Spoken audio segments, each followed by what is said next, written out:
வீரமுண்டு வெற்றி உண்டு விளையாடும் களம் இங்கே உண்டு வா வா என் தோழா. 14/1/1978 தமிழர் திருநாள் அன்றைய தினம் தமிழக மக்களாலும் புரட்சித் தலைவர் பொன்மன செம்மலினுடைய ரசிகர்களாலும் பக்தர்களாலும் மறக்க முடியாத நாள். என்ன தெரியுமா? மதுரையை மீட்ட சுந்தரபாண்டியன் அன்றைக்கு தான் ரிலீஸ் ஆச்சு.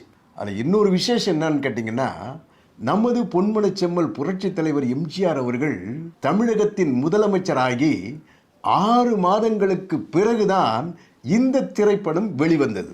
இந்த திரைப்படத்தை முதலில் பார்ப்பதற்காக மதுரையில் ஒரு தியேட்டரில் ஏழை ரசிகன் சென்றிருக்கிறான். ஆனால் அவனுக்கு டிக்கெட்டே கிடைக்கல.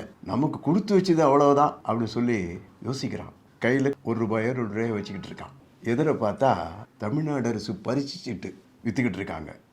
சரி, தலைவர் நமக்கு ஆசீர்வாதம் இருந்தால் எதாவது அடிக்கட்டுமே அப்படின்னு போய் அங்கே இருக்கிற ஒரு டிக்கெட்டை எடுத்துகிட்டு பாட்டுக்கு கேஷுவலாக வாங்கினது தெரியல, மறந்து போயிட்டான். குலுக்கல் நாள் முடிந்து அந்த ஏழை ரசிகனுக்கு நமது பொன்மன செம்மல் புரட்சித் தலைவனுடைய தொண்டனுக்கு முதல் பரிசு அடித்தது. அந்த காலகட்டத்தில் அன்றைய தினசரி பத்திரிகைகளில் எல்லாம் மதுரையை மீட்ட சுந்தரபாண்டியன் வாங்கி கொடுத்த பரிசு என்று எழுதியிருந்தார்கள் என்பதுதான் ஒரு அற்புதமான செய்தி.